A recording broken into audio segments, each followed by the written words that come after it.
This story is for people who say నా లైఫ్లో ఏం జరగట్లేదు, ఇయర్స్ అయిపోతున్నాయి, స్టిల్ సేమ్ ఇలాగే ఉంది, అదర్స్ ఆర్ మూవింగ్ హెడ్, నేను మాత్రం ఇక్కడే ఆగిపోయా అనుకున్న వాళ్ళకి. ఈ ప్రపంచంలో రెండు రకాల జీవితాలు ఉంటాయి. ఒకటి అందరూ చూస్ చేసుకుని మూవ్ అయ్యే లైఫ్, రెండోది ఎవరికి కనపడని మూమెంట్. మనకి కార్తీక్ అని 29 ఏళ్ళ అబ్బాయి. తను చాలా సైలెంట్, హార్డ్ వర్కింగ్, కానీ self doubting person. No success, అలానే ఫెయిల్యూర్ ఏం లేదు, జస్ట్ స్టక్ అయిపోయాడు అంతే లైఫ్లో. Karthik life looks same everyday. Morning same బస్లో ఆఫీస్కి వెళ్తాడు, జాబ్లో సేమ్ డెస్క్, శాలరీ జస్ట్ తన అవసరాలకి సరిపోతుంది, కానీ తన డ్రీమ్స్ని పోస్ట్పోన్ చేసేసాడు. ఫ్రెండ్స్ ఒకళ్ళు అబ్రాడ్లో సెటిల్ అయిపోయారు, ఇంకొకళ్ళు స్టార్టప్ స్టార్ట్ చేశారు, ఇంకొకళ్ళు మ్యారేజ్ చేసుకుని సెటిల్ అయిపోయారు. కానీ కార్తీక్ మాత్రం నేనేం తప్పు చేయలేదు, కానీ అలానే అన్నీ కరెక్ట్గానూ చేయట్లేదు అని అనుకునేవాడు. లైఫ్లో ఫెయిల్ అవ్వడం బాధ కాదు, ప్రోగ్రెస్ లేకపోవడం అసలు బాధ. He tries motivating himself. ఫోన్లో ఏవేవో వీడియోస్ చూస్తాడు, he writes his goals, but nothing visibly changes until one night he scrolls social media. Success posts చూస్తాడు, వాళ్ళందరూ చాలా హ్యాపీగా వాళ్ళ అచీవ్మెంట్స్ని పోస్ట్ చేస్తూ ఉంటారు. ఫోన్ పక్కన పెట్టేసి హీ థింక్స్, నేను టాలెంట్ కాదా, నాలో టాలెంట్ లేదా, నాకు ఇంకా టైం రాలేదా, లేదా నేను సరిగ్గా ట్రై చేయట్లేదా అని అనుకుంటాడు. ఇక్కడ విషయం ఏంటంటే కంపారిజన్. వేరే వాళ్ళ హైలైట్ రీల్స్ని మన హోల్ లైఫ్లో జరిగే సిచ్యువేషన్స్ అన్నిటితోనూ కంపేర్ చేసుకోవడం. ఒకరోజు ఈవినింగ్ హెవీగా రెయిన్ పడుతుంది. బస్ స్టాప్లో ఒక గోల్డ్ వాచ్ రిపేర్ షాప్ కనిపిస్తుంది. అందులో ఉన్న అంకుల్తో కార్తీక్ ఇంత వర్షంలో కూడా వర్క్ చేయాలా అని అడుగుతాడు. ఆ ఓల్డ్ మ్యాన్ నవ్వుతాడు. అలా కార్తీక్ ఆ ఓల్డ్ మ్యాన్తో కొంతసేపు మాట్లాడుతూ ఉంటాడు. అప్పుడు ఓల్డ్ మ్యాన్, నువ్వు ఆగిపోయావు అనుకుంటున్నావు నీ జీవితంలో, కానీ విత్తనం భూమి లోపల నుంచి బయటకు మొక్కగా రావడానికి టైం పడుతుంది. అలాగే మనుషులకి కూడా వాళ్ళని వాళ్ళు స్ట్రాంగ్గా చేసుకుని ఎదగడానికి టైం పడుతుంది అని చెప్తాడు. That line stays with Karthik. Karthik understands one thing, ఫాస్ట్గా మూవ్ అయ్యేది లైఫ్ కాదు, కన్సిస్టెంట్గా నిలబడే life important.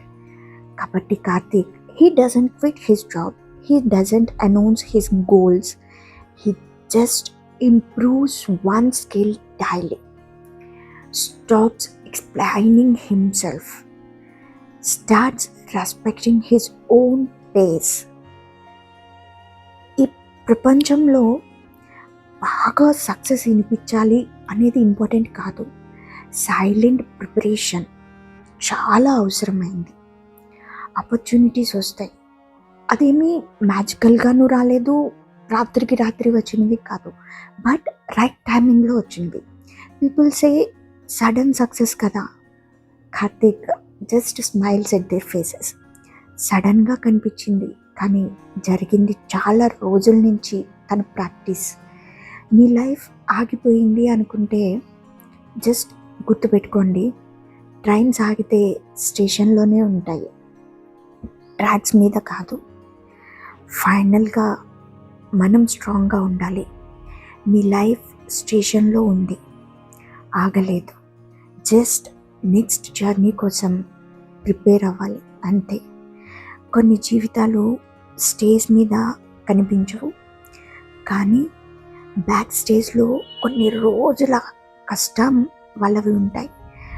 Karthik routine change అయింది, బట్ ఎవ్వరూ గమనించలేదు. Morning learning instead of scrolling, night టయర్డ్గా అనిపించేది కానీ సాటిస్ఫైడ్గా ఉండేవాడు. వీకెండ్స్లో సెల్ఫ్ వర్క్ చేసుకునేవాడు, బయట అక్కడిక్కడ తిరిగేవాడు కాదు. ఫ్రెండ్స్ ఇంకా సేమ్ జాబ్లోనే ఉన్నామా, లైఫ్లో రిస్క్ తీసుకోవాలిరా అంటే కార్తీక్ వాళ్ళకి ఎలాంటి ఎక్స్ప్లెనేషన్స్ ఇచ్చేవాడు కాదు.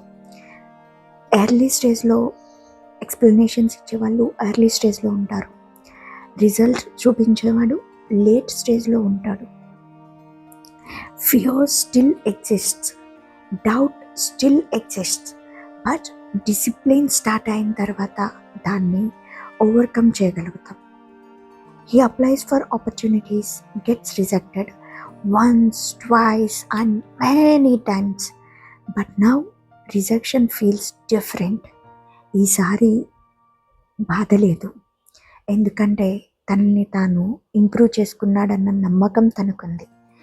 రియల్ గ్రోత్ అంటే రిజల్ట్ వచ్చిందని కాదు, రిజల్ట్ రాకపోయినా కాన్ఫిడెంట్గా ఉండడం.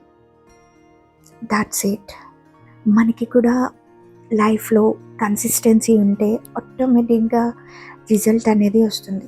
స్టార్టింగ్లో నేను యూట్యూబ్ ఛానల్ స్టార్ట్ చేసినప్పుడు నేను కన్సిస్టెంట్గా లేను కాబట్టి రిజల్ట్ అంతంత మాత్రంగానే ఉంది. కానీ వన్స్ నేను కన్సిస్టెంట్గా ఉండి వచ్చింది, నాకు ఉన్నది ఏంటో నేను అందరితో షేర్ చేసుకోవడం స్టార్ట్ చేసిన తర్వాతే నాకు రిజల్ట్స్ కనిపించాయి. సో అందరికీ అంతేనండి. లైఫ్లో కంపారిజన్స్ మానేసి రిజల్ట్స్ కోసం వెయిట్ చేయకుండా మనకి వచ్చిన దాన్ని, నచ్చిన దాన్ని కరెక్ట్ వేలో, కరెక్ట్ టైంలో, కరెక్ట్ పాత్లో చేయగలిగితే చాలు, ఆటోమేటిక్గా మంచి రిజల్ట్స్ అనేవి వస్తూనే ఉంటాయి. అదనమాట ఈ స్టోరీ. కన్సిస్టెన్సీ అనేది లైఫ్లో ఇంపార్టెంట్. మన మీద మనకి సెల్ఫ్ డౌట్ అనేది ఉండకూడదు. ఏదైనా వర్క్ స్టార్ట్ చేసాము అంటే కాన్ఫిడెంట్గా ఇది అవుతుంది అన్న నమ్మకంతో ముందుకు అడుగు వేయాలి.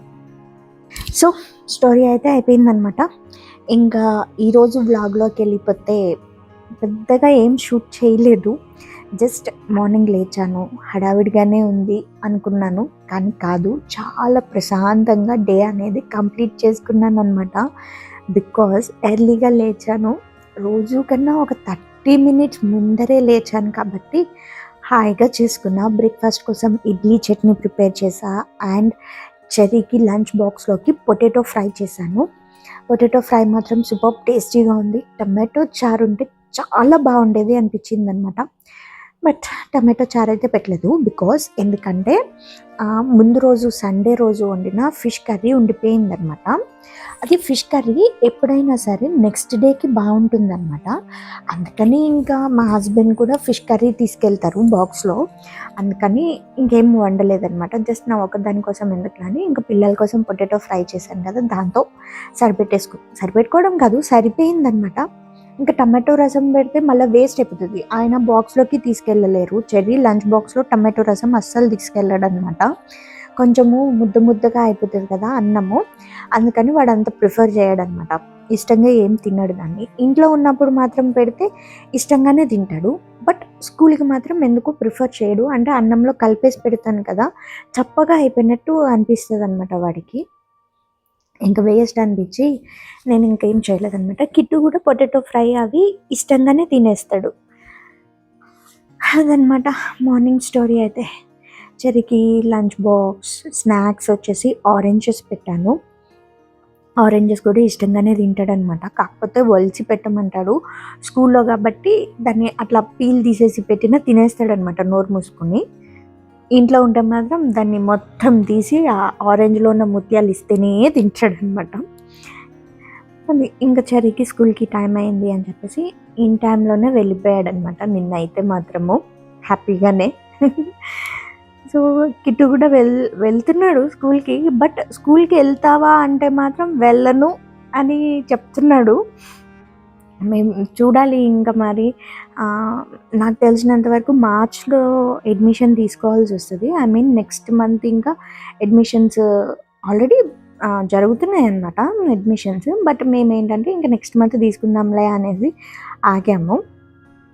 So most probably next month admission తీసుకుంటాము. అండ్ ఇన్ దిస్ ఫిబ్రవరి మంత్లో మాత్రమే ఇంకా అక్షరాభ్యాసం కూడా చేయించి జస్ట్ ఇంట్లోనే ఏబిసిడీలు ఆలు నేర్పించాలి 1 2 3లు అని అనుకుంటున్నాను అనమాట. చెర్రీ అయితే స్కూల్కి వెళ్ళిపోయాడు అనమాట. ఇంక ఇంట్లో గజిబిజి గందరగోళం కింద ఉంది. కర్రీ పొటాటో ఫ్రై చేశాను కాబట్టి సరిపోతుంది. బికాజ్ నిన్న వండిన ఫిష్ కర్రీ ఒకటి ఉందన్నమాట. ఫిష్ కర్రీ యాక్చువల్లీ మరుసటి రోజుకి చాలా బాగుంటుంది. అందుకోసం అనేసి మా హస్బెండ్ తీసుకెళ్తారు, పర్వాలేదు. ఇంట్లో కొంచెం సర్దాల్సిన వర్క్స్ అవి ఉన్నాయన్నమాట. Let me show you. C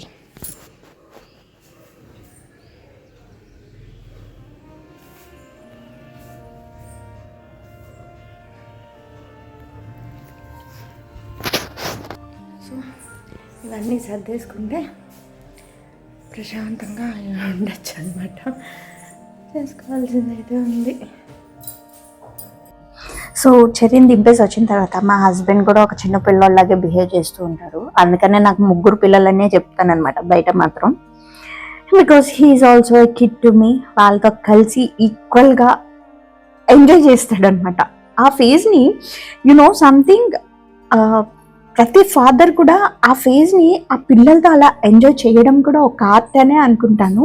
and తనకి ఎంత టైం ఉందో, ఫ్రీ టైము, అంత టైము ఆ పిల్లలతో కలిసి తను కూడా ఒక చిన్న పిల్లాడిలాగే వాళ్ళతో ఈక్వల్గా బిహేవ్ చేస్తాడు కాబట్టి so they play a lot. అసలు వాళ్ళకున్నంత బాండింగ్ ఇంకెవ్వరికి ఉండదన్నమాట.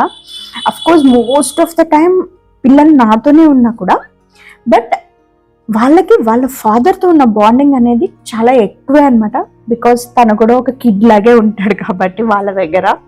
That's it. నేనేమో కొంచెం స్ట్రిక్ట్గా అది చెయ్యొద్దు ఇది చెయ్యొద్దు అని కొంచెం వాళ్ళని భయపెడుతూ ఉంటాను అనమాట. అది ఎవరో ఒకరి భయం అయితే కంపల్సరీగా ఉండాలండి పిల్లలకైతే. ఆల్మోస్ట్ 7:40 అవుతుందనమాట. సో ఇవాళ వంట లేట్ అయిపోయింది డ్యూ టు కొంచెం ఫోన్ కాల్స్ ఎక్కువైనాయి అనమాట. ఇవాళ నాకు కొంచెం సోది కాల్స్ ఎక్కువయ్యి అలా అయిపోయింది. చెర్రీ అయితే మార్నింగ్ చేసిన పొటాటో ఫ్రై వేసుకుని తినేసి పడుకుండిపోయాడు కూడా. Cherry as usual time to time bed అనమాట. అండ్ నేనైతే ఇంకా వంట చేస్తున్నాను. కర్రీ ఓ పక్కన అవుతుంది. ఇక్కడ కర్రీ పెట్టేసాను అనమాట. కర్రీ అవుతుంది. ఇది వచ్చేసి కొర్రలు అనమాట. కొర్రలు ఉంటాయి కదా, ఏమంటారు ఇంగ్లీష్లో ఏమంటారో మర్చిపోయాను.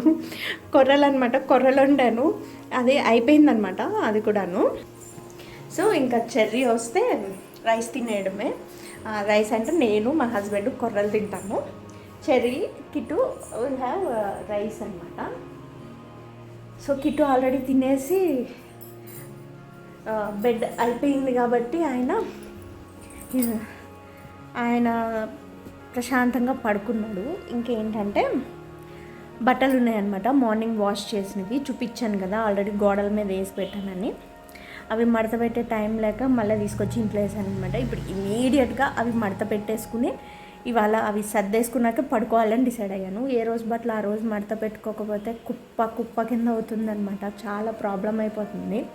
అందుకని ఇప్పుడు ఇమీడియట్గా బట్టలు మడత పెట్టేస్తాయి. ఈ లోపు చెర్రీ కూడా వచ్చేస్తాడనమాట 8:15 అలాగా. సో చెర్రీ వస్తే చెర్రీ కూడా రైసే తింటాడు. వాడు ఇంకా కొర్రలు అవి అలవాటు చేసుకోలేదు వాళ్ళు. స్లోగా అలవాటు చేస్తాను వాళ్ళకైతే. అది సో వీడియోలో చెర్రీ పడుకున్నాడని చెప్పాను కదా, I'm so sorry. That is Kittu పడుకున్నాడు అనమాట ఆ టైంకి. చెర్రీ ఇంకా ట్యూషన్లోనే ఉన్నాడు. So that's it for today. Thank you so much for watching this video. Please subscribe to my channel Anu Telugu Diaries. Thank you.